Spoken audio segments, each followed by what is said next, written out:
Kamakailan lamang ay nagbigay ng kanyang pahayag o saloobin ang gwardiya na nag-viral sa social media dahil na rin sa naging engkwentro niya sa isang bata na inaakala nga ng mga netizen na nakapwesto kung saan pinagtatrabahuhan ng gwardiya ang isang mall. At dahil bawal nga doon, ay ginawa ng gwardiya ang lahat para mapaalis ang bata na napakatigas nga daw ng ulo. Well, kinalaunan ay nalamang hindi pala ito bata, nagpapanggap, nagsusuot ng uniform na hindi nila talaga uniform sa eskwelahan at siya ay 22 years old na. At nitong ang Lunes, pumunta mismo sa tanggapan ng mga pulis ang security guard upang magpaliwanag ng kanyang side. Ayon sa kanya, ay sobrang naubos lang talaga ang pasensya niya sa tinaguriang si Sampaguita Girl. Totoong nasaid ang pasensya niya sa dalagang estudyante kaya sinira niya ang paninda nitong Sampaguita.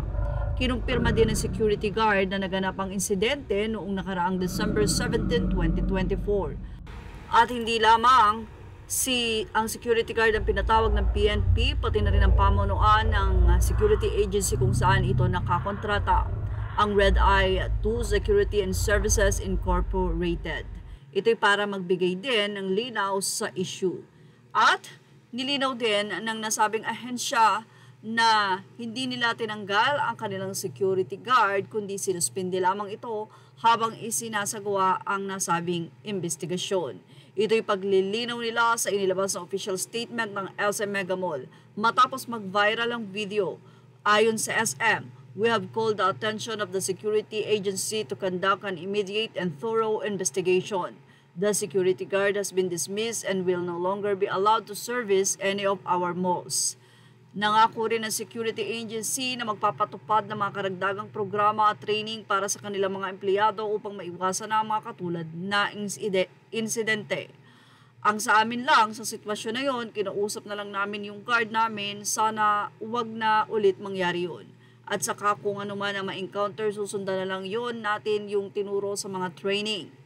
Nauna rito, nagpahayag ng pangamba kamakailan lang ang Sampaguita vendor para sa kanyang buhay dahil baka raw balikan o resbakan siya ng CQ.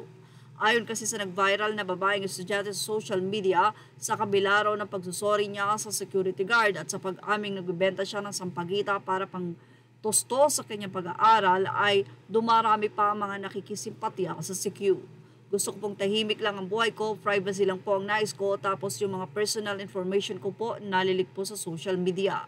Hindi ko po ginusto yun at wala po akong intensyon na mangyari yon, ang pahayag ni Sampaguita vendor.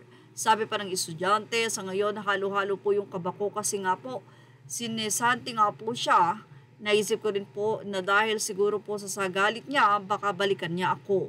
Hindi naman po sa nag-overthink ako pero may mga possible na ganun po ang naiisip ko na baka isang araw abangan niya po ako sa labas ng school namin or baka po pag nagtinda po ulit ako abangan niya po ako.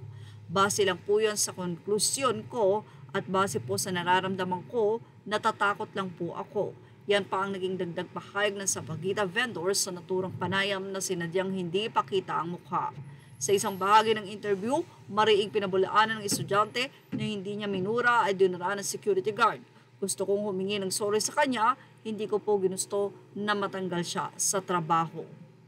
Well, ipinapatawag nga ng PNP, both side, at syempre, ayon sa mga netizen, dapat din daw na imbestigahan si Sampaguita Girl at yung pagsusuot ng uniforme na hindi naman talaga uniforme nila ay isang maling gawain at dapat yan ay kanyang matutunan.